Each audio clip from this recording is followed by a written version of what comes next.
انسان جب پریشان ہوتا ہے تو وہ پریشانی میں اپنی راہ تلاش کرتا ہے، سکون اور راحت کی آیا ہیں، مگر یہ بزرگوں کے مزید حکم کے مطابق ایک سند مل گئی اور ہم اپنا دل ہار بیٹھے۔ اچھا اشرف بھائی، جیسے کہ آپ نے بتایا کہ آپ کی زندگی کا آدھا عرصہ جو ہے وہ بڑے بڑے علماء اکابرین کے ساتھ گزرا، اہل سنت کے۔ الحمدللہ۔ تو آپ نے میاں حضور میں ایسی کیا خاص بات دیکھی کہ آپ نے بڑے بڑے علماء اکابرین کے ساتھ ہوتے ہوئے بھی میاں حضور سے بیعت حاصل کی؟ جب منزل اور مراد میں آتی ہیں تو بہت ساری باتیں ایسی ہوتی ہیں کہ آج کے علماء اس کو سمجھنے سے قاصر ہیں۔ کہ میری والدہ کو 72 گھنٹے ہو گئے تھے کومے میں، اس نے میرے خلاف ایف آئی آر کٹوا دی، میرے اور میرے جو دوست بھائی تھے مظفر ابا، ان کے خلاف۔ خزدار کے قریب جو ہے نا، آپ کو یاد ہوگا کہ آج سے 5 7 8 سال پہلے بسوں کا ایک پورا کانوائے، 5 بسیں جو ہے نا لوگوں نے اتار لی تھیں اور سب کو مار دیا، گولیاں مار دی۔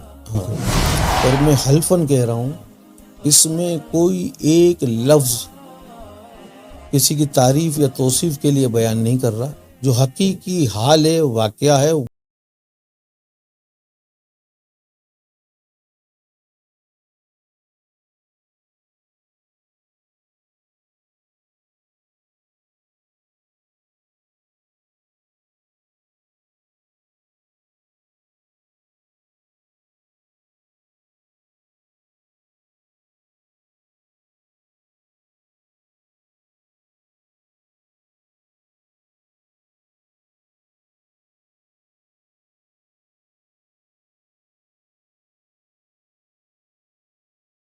السلام علیکم، میں میاں حضور کا صاحبزادہ اور خلیفہ حکیم شارق احمد طارق طارقی جہانگیری آج ایک بار پھر آپ کی خدمت میں حاضر ہوں اپنے رمضان کی اسپیشل پوڈ کاسٹ ذکر یار میں۔ جیسے کہ آپ تمام احباب جانتے ہیں کہ الحمدللہ اس سال ہم نے خلفاؤں کے ساتھ ساتھ میاں حضور کے چند مریدوں کو بھی یہاں پر جو ہے وہ ایز اے مہمان بلایا ہے، اور ان کے ذاتی تجربات جو میاں حضور کے ساتھ ان کی صحبت رہی، جو کچھ ان لوگوں نے میاں حضور میں پایا، جو کچھ ان لوگوں نے میاں حضور سے سیکھا، اور جو کچھ ان لوگوں نے وہ سب کچھ سیکھ کر عمل کیا، وہ تمام تجربات ہم اس پوڈ کاسٹ کے ذریعے آپ لوگوں کے ساتھ شیئر کرتے ہیں، اور میاں حضور کے روحانی واقعات، میاں حضور کے باطنی مشاہدات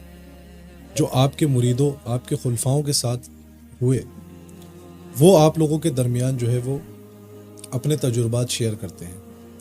تو اسی کے ساتھ ساتھ آج جو ہمارے پیر بھائی ہمارے درمیان موجود ہیں، آپ سلسلے میں اور میاں حضور کے ساتھ ایک لمبے عرصے سے وابستہ ہیں۔ آپ کی وابستگی کو کوئی کم و بیش 16 سے 17 سال ہو چکے ہیں جو آپ میاں حضور کی صحبت میں ہیں۔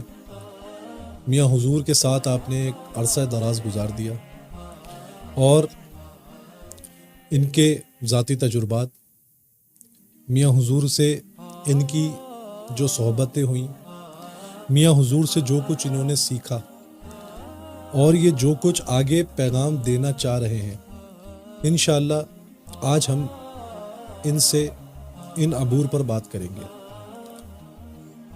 آج کے اس پوڈ کاسٹ میں جو ہمارے مہمان ہیں یہ میاں حضور کے مرید ہیں، اور ان کا نام ہے اشرف طارقی۔ تو آئیے چلتے ہیں اشرف بھائی کی طرف اور جانتے ہیں اشرف بھائی کے ذاتی تجربات جو کہ میاں حضور کی ذات سے منسلک ہیں، اور کرتے ہیں اشرف بھائی سے ذکر آج۔ السلام علیکم اشرف بھائی، سب سے پہلے یہ بتائیں کہ کیسے مزاج ہیں آپ کے؟ وعلیکم السلام ورحمۃ اللہ وبرکاتہ۔ الحمدللہ ثم الحمدللہ، اللہ کا بڑا کرم ہے، مرشد کی نگاہ عنایت ہے، آپ کے سامنے اللہ حاضر خدمت ہے۔ الحمدللہ۔ اچھا اشرف بھائی، میرا پہلا سوال آپ سے یہ ہے کہ جو تقریباً ہی الحمدللہ ہم نے تمام خلفاء اور مریدین سے یہی پہلا سوال کیا ہے کہ میاں حضور کی ذات مبارک تک آپ کیسے پہنچے؟ آپ کا شاری بھائی پہلے تو شکریہ ادا کروں گا کہ آپ نے مجھے مدعو کیا کہ میں اپنے مرشد گرامی کی تعریف و توصیف یا کچھ واقعات یا کچھ معاملات آپ سے ڈسکس کروں. انسان جب پریشان ہوتا ہے تو وہ پریشانی میں اپنی راہ تلاش کرتا ہے سکون اور راحت کے لیے. ہم اپنی پریشانی میں گرفتار تھے، ہم میاں حضور کا تذکرہ اور ذکر سنتے رہے. ہمارے دوست ہیں اور میاں صاحب کے خلیفہ ہیں عنایت اللہ طارقی جہانگیری، ان کے توسط سے یہاں تیسرا عرس ہو رہا تھا، تو اس میں شرکت ہوئی. اور حقیقت حال یہ ہے کہ ایک عرصے سے علماء اہل سنت کے ساتھ صحبتیں اور اہل سنت کا کام کرتے کرتے کچھ ذہن میں اچھے اور سچے پیر کی تلاش جاری رہتی ہے. اس سلسلے میں ہم یہاں آئے تھے اور جو بزرگوں سے ہم نے سنا تھا کہ سچے پیر کی شان یہ ہوتی ہے کہ ان کی محفل یا ان کی مجلس میں آپ کہیں بھی بیٹھ جائیں، ایون یہاں تک کہ آپ ان کی پیٹھ کے پیچھے بھی بیٹھیں اور اپنے آقا و مولا احمد مجتبیٰ محمد مصطفیٰ صلی اللہ تعالیٰ علیہ وسلم پر درود و سلام پڑھنا شروع کریں گے تو جو صاحب مسند ہوگا اور وہ سچے اور پکے کامل ہوئے تو وہ مڑ کے ضرور دیکھیں گے آپ کی طرف، یا آپ کی طرف توجہ ضرور کریں گے. صرف توجہ نہیں کریں گے، وہ آپ کی نگاہ سے نگاہ ملائیں گے. تو الحمدللہ ہم نے یہ بات دیکھی میاں حضور میں کہ ایک تو چہرے سے ہی اندازہ ہو رہا تھا کہ نورانیت آیا ہے، مگر یہ بزرگوں کے مزید حکم کے مطابق ایک سند مل گئی اور ہم اپنا دل ہار بیٹھے.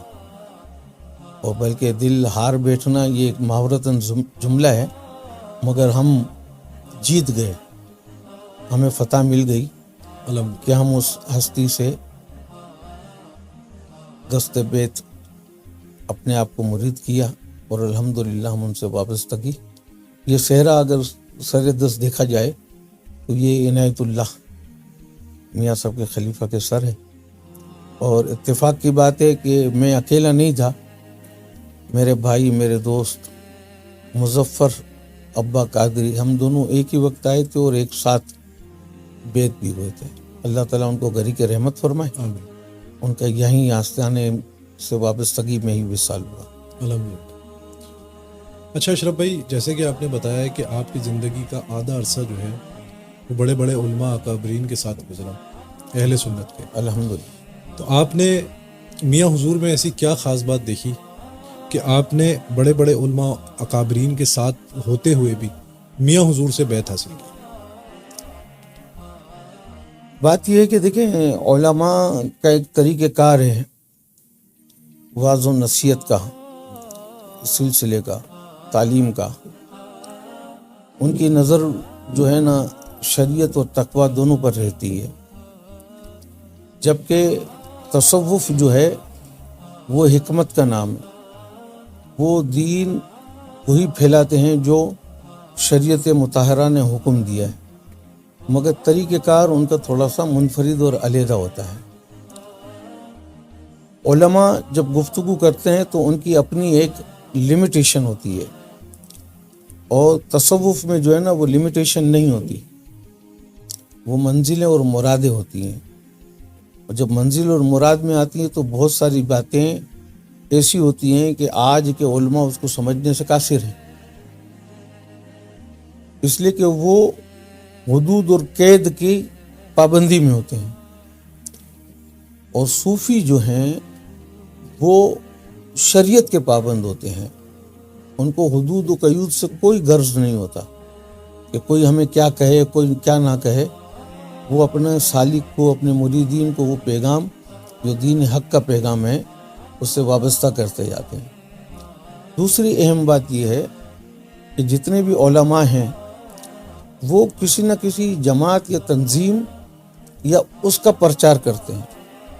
صوفیہ جو ہیں وہ مذہب کا پرچار کرتے ہیں، دین کا پرچار کرتے ہیں، ان سے یہ تعلق نہیں ہوتا کہ یہ فلاں تنظیم میں کیا کام ہوگا یا فلاں تنظیم میں کیا رائے ہوگی. وہ صرف دین کو مقدم رکھتے ہیں کہ یا رسول اللہ صلی اللہ تعالیٰ علیہ وسلم صلی اللہ علیہ نے ہم تک دین کس طرح پہنچایا، صحابہ نے ان سے کیسا لیا، اور صحابہ نے آگے کیا منتقل کیا. تو تصوف اور علماء کی ظاہری اس میں یہی فرق ہے. صحیح. آدمی کو صرف سمجھنا چاہیے کہ اس کی وسعت کیا ہے.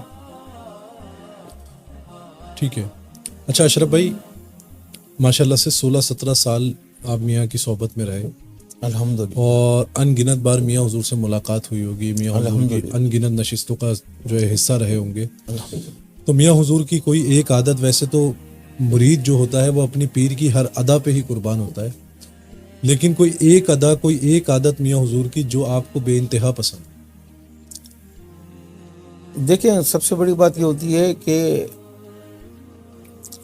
میاں حضور جو ہیں، جو بھی آدمی ان سے ملتا ہے یا مرید ملتا ہے یا کوئی مہمان آ کے ملاقات کرتا ہے، اس کو یہی لگتا ہے کہ میاں صاحب سب سے زیادہ شفقت اور محبت مجھ سے کرتے ہیں یا وہ مجھے ہی ٹائم دیتے ہیں.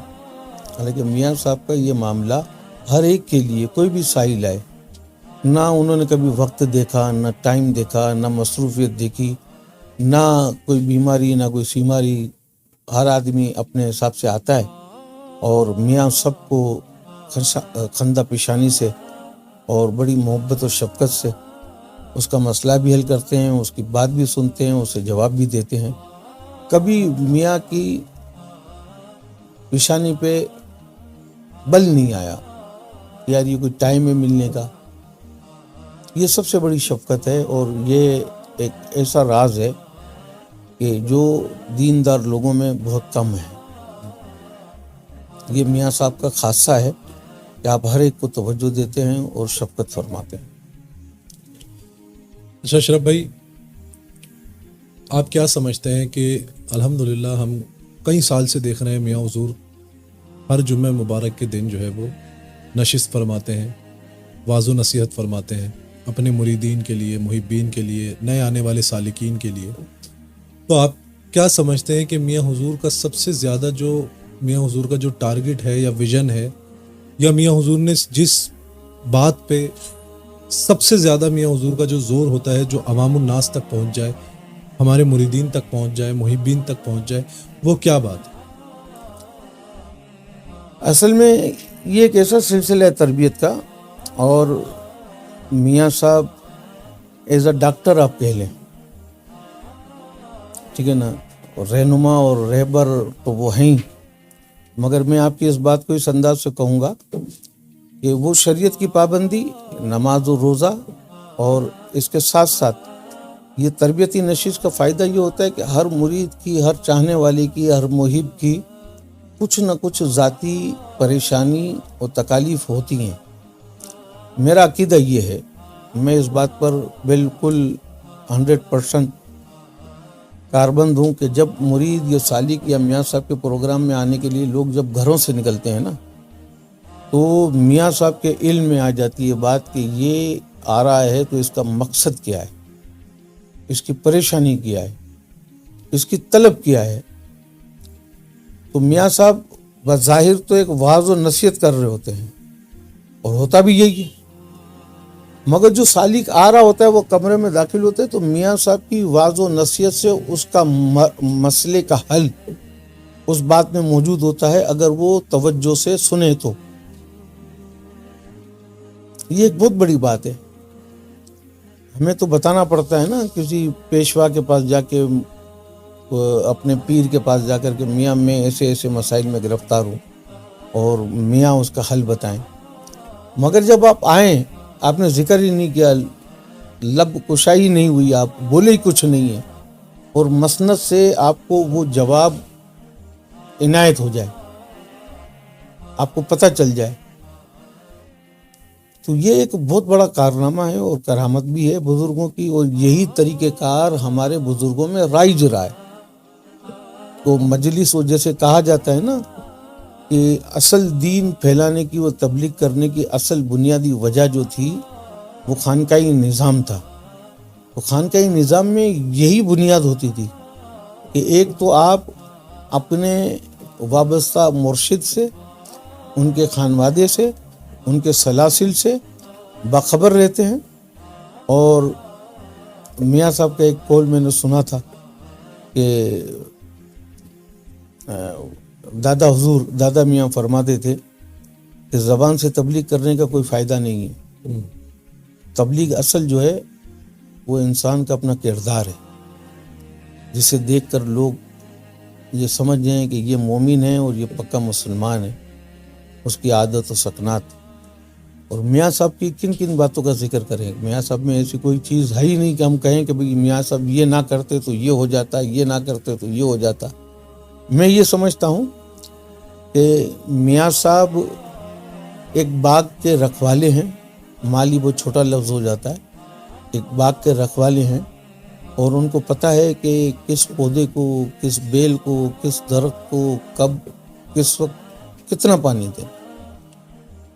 ماشاءاللہ. یعنی اشرف بھائی آپ کے کہنے سے مراد یہ ہے کہ ہر مرید کو اپنا کردار ایسے بنانا چاہیے کہ کوئی انسان اگر اس مرید کو دیکھے تو اس مرید کو دیکھنے کے بعد اس کے دل میں یہ بات پیدا ہو کہ مرید ایسا ہے تو پیر کیسا ہوگا. حکم تو یہی ہے کہ ایک مرید کو اس شعر پہ پورا اترنا چاہیے، دیکھ لے شکل میری کس کا آئینہ ہوں. بڑی مشہور مثل ہے نا. میں دنیا دار آدمی ہوں تو میں دنیا کی حساب سے ہی بات کروں گا. بڑی مشہور مثل ہے کہ وہ لوگ کہتے ہیں نا کہ پوری دیکھنے کی ضرورت نہیں ہے، ایک ہی چاول دیکھ لو. تو یہ سلسلے کے لوگ ہوتے ہی ایک چاول ہیں، تو اسے دیکھیں، پرکھیں اور پتہ چل جائے کہ بھئی اس کا سلسلہ کہاں سے کس حد تک جڑا ہوا ہے. الحمدللہ. اچھا اشرف بھائی، جو ہمارے نئے آنے والے سالکین ہیں یا مریدین ہیں، آپ کیا سمجھتے ہیں، یا جو وہ احباب ہیں جو اس سلسلے سے وابستہ ہیں اور مرید ہیں، آپ کیا سمجھتے ہیں کہ ایک مرید کی اپنے پیر خانے میں کیا ذمہ داری ہونی چاہیے؟ مرید کی سب سے بڑی ذمہ داری تو یہ ہے کہ وہ اپنے پیر کا پابند ہو، ان کے حکم کا پابند ہو، اور پیر نے جو آپ کو ذکر و اذکار جو تعلیمات دی ہیں اس پر حد الامکان وہ پابند ہو اور کوشش کرتا ہو اس کو بجا لانے کی. دوسری بات یہ کہ وہ پنجگانہ نماز بجماعت، نہیں تو پنجگانہ نماز کا عادی ہونا ضروری ہے اس کو، کیونکہ اسی سے پتہ چلتا ہے کہ اس کا سلسلہ تربیت کتنی شاندار اور اعلیٰ ہے. ٹھیک ہے نا. اور ظاہری بات ہے کہ جب وہ پیر کے احکام کو مانے گا تو یہ کیسے ممکن ہے کہ وہ اللہ اور اس کے رسول کے احکام کو رد کر دے. بے شک. یہ تو ممکن ہی نہیں ہے نا.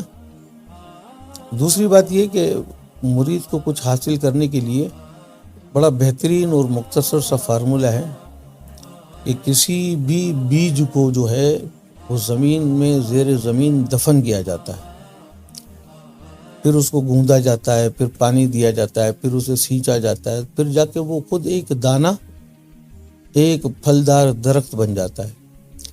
اگر دانہ اس وقت اپنے آپ کو خود مٹاتا نہیں ہے تو ممکن نہیں ہے کہ درخت بن جائے یا سایہ دے.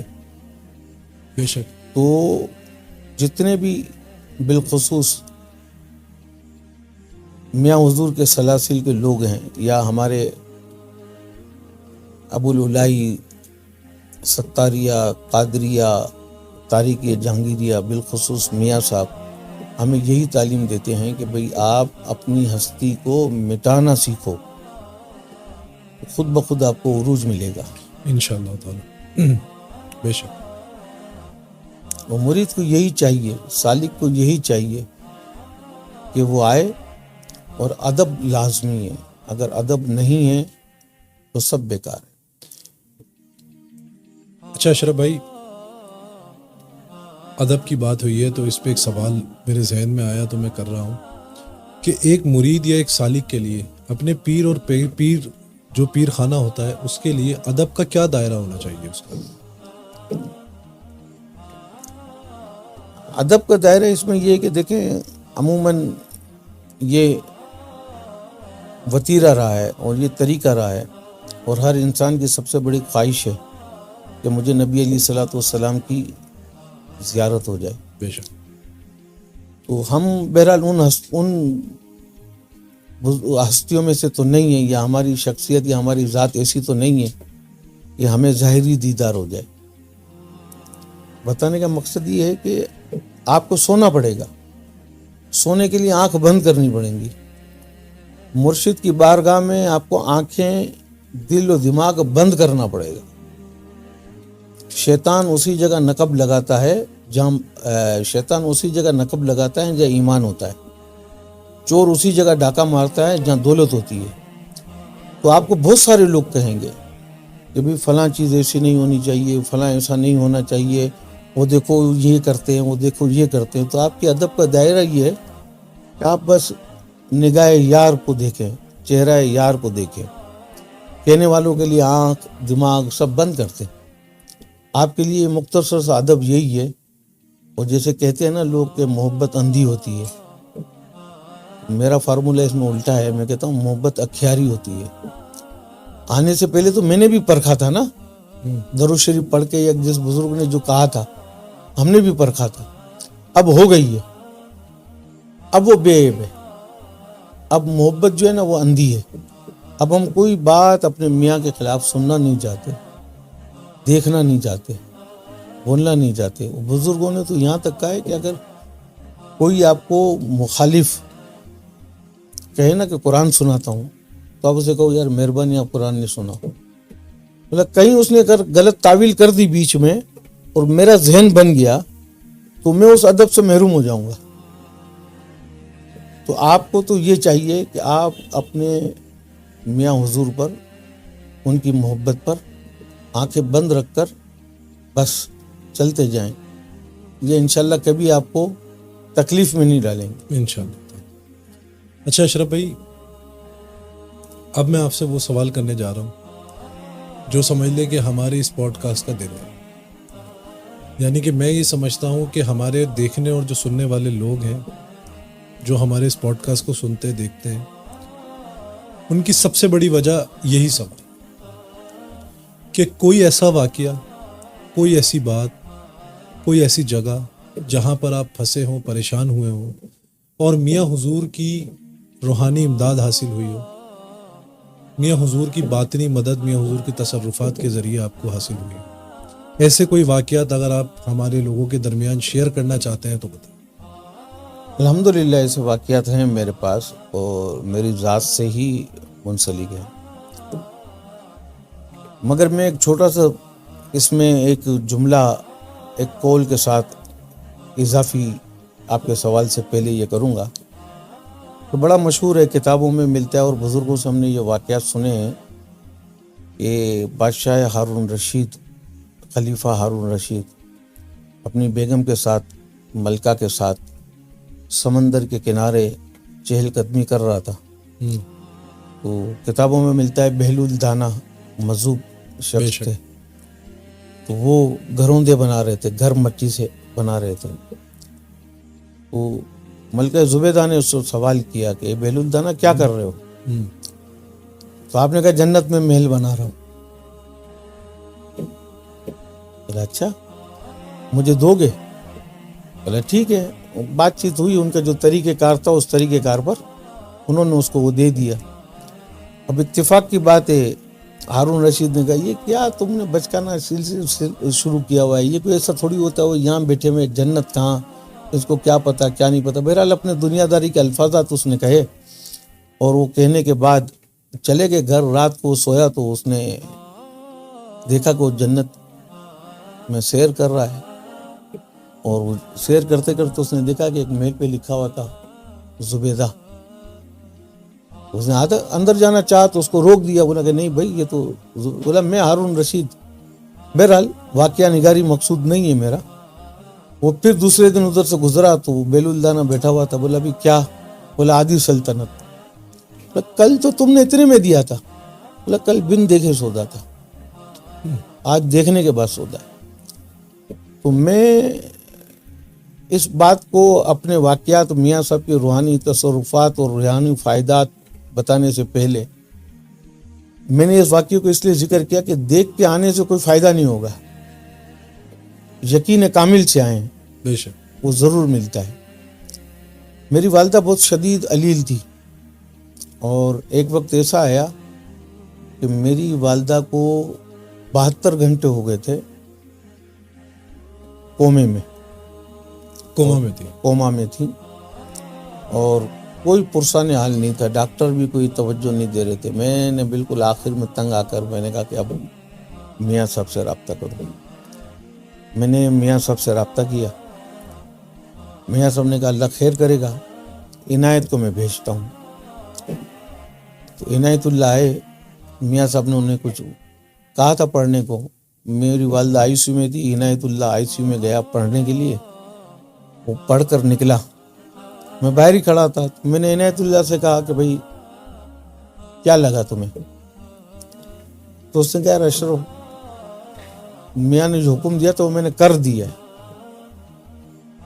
اب وہ مجھے نہیں پتا، مگر میرا اس میں کوئی ایسا نہیں ہے کہ یہ کھڑی ہو جائیں گی یا کوئی بچت ہو جائے گی، بس آپ تیاری رکھو اپنی۔ ابھی ہم دونوں آئی سی یو کے دروازے پہ گفتگو ہی کر رہے ہوں گے، بمشکل عنایت کو پڑے ہوئے 3 یا 4 منٹ ہوئے ہوں گے، تو اندر آئی سی یو سے نرس اور اسٹاف بھاگتا ہوا آیا، اشرف قادری کون ہے، اشرف قادری کون ہے، اشرف قادری۔ تو میں گھبرا گیا، میں نے کہا کہ وہ عنایت بھی یہی بات کر رہے ہیں اور پتہ نہیں کیا معاملہ ہو۔ تو وہ آیا، بولا کہ آپ کی والدہ بلا رہی ہیں۔ میں نے کہا یار وہ تو 72 گھنٹے سے وہ جو ہے نا، بولا نہیں آپ کو بلا رہی ہیں، آپ جلدی چلیں۔ میں نے عنایت کو ہی بھیجا، میں نے کہا میں تاب نہیں لا سکوں گا ماں کی محبت۔ تو الحمدللہ یہ 72 گھنٹے میں یہ میری والدہ واپس پلٹی ہیں، یہ الحمدللہ ثم الحمدللہ، میاں کے علاوہ کوئی اور نہیں کر سکتا تھا۔ بہرحال زندگی موت تو اللہ کے ہاتھ میں ہی ہے، مگر اللہ تبارک و تعالیٰ نے اس وقت میاں کو میرے لیے وسیلہ بنایا، اور میاں نے مجھے اس میں ہمت عطا فرمائی، اس آزمائش سے نکلنے کا ذریعہ۔ الحمدللہ۔ اس کے علاوہ ایک معاملہ ہمارے ساتھ ہوا کہ کاروباری معاملات میں میرے کوئی آدمی بہت زیادہ پیسے لے کر بھاگ گیا، تقریباً 6.25 کروڑ روپے۔ آج بھی وہ زندہ ہے، لیکن عنایت اللہ بھی جانتے ہیں میاں صاحب کے پاس بھی ہے سارے معاملات۔ اس نے میرے خلاف ایف آئی آر کٹوا دی، میرے اور میرے جو دوست بھائی تھے مظفر ابا، ان کے خلاف اغوا برائے تاوان بھی، اور تمام نیوز چینل نے اس کو دکھایا ہے، تمام نیوز چینل نے۔ شام 4 بجے سے لے کے رات 11 بجے تک اس پہ سلائڈ چلتی رہی ہے، breaking news breaking news breaking news. ہم بہت پریشان تکلیف میں کہ بھئی کیا کریں، اب یہ دفعہ بھی اتنی بڑی کہ سزائے موت کے علاوہ کوئی اس میں دوسرا راستہ ہی نہیں ہے۔ بہرحال رات کو 9 بجے قریب وہ پریشانیوں سے باہر نکلے، یاد آیا کہ یار میاں کو تو بتایا نہیں۔ میں نے میاں صاحب کو فون کیا، تو میاں صاحب نے فون اٹھایا، اور مطلب چل رہا ہوتا ہے، اس وقت عموماً فون نہیں اٹھاتے، تو مطلب چل رہا تھا، تو بولا کہ کہاں ہوں؟ میں نے کہا بھی میں فلاں جگہ ہوں۔ بولا فٹافٹ میرے پاس آؤ۔ بہرحال ہم آئے، یہاں آواز سنتے ہی میاں نے مجھے بلا لیا، بولا گھر پہ سونا، گھر سے بھاگنا نہیں، اور چھپنے کی ضرورت بھی نہیں ہے، اللہ تعالیٰ سب خیر کرے گا۔ اس بندے نے ہمارے خلاف ایف آئی آر کٹوائی کہ میرے بچے اغوا کر لیے انہوں نے، اور میاں نے مجھے کہا کہ کہاں جاؤ گے؟ تو میں نے کہا میں عنایت کے پاس جاؤں گا ابھی، اور پھر میں گھر پہ جاؤں گا۔ بولا عنایت کو کہنا مجھ سے رابطہ کرے۔ میاں صاحب نے عنایت کو کہا کہ نوری شاہ بابا پہ صبح یہ وظیفہ پڑھو، یہ عمل کرو اور مجھے بتاؤ۔ الحمدللہ عنایت نے وہ وظیفہ کیا، وہ عمل کیا، اور صبح 1 بجے بچے کس طرح اس کے گھر پہنچے اس کو بھی پتہ نہیں ہے، اور الحمدللہ میں اور مظفر قانونی طور پہ عدالت کے ذریعے بغیر کسی گرفتاری کے اسی نے توبہ کی اور ہماری ایف آئی آر واپس لی۔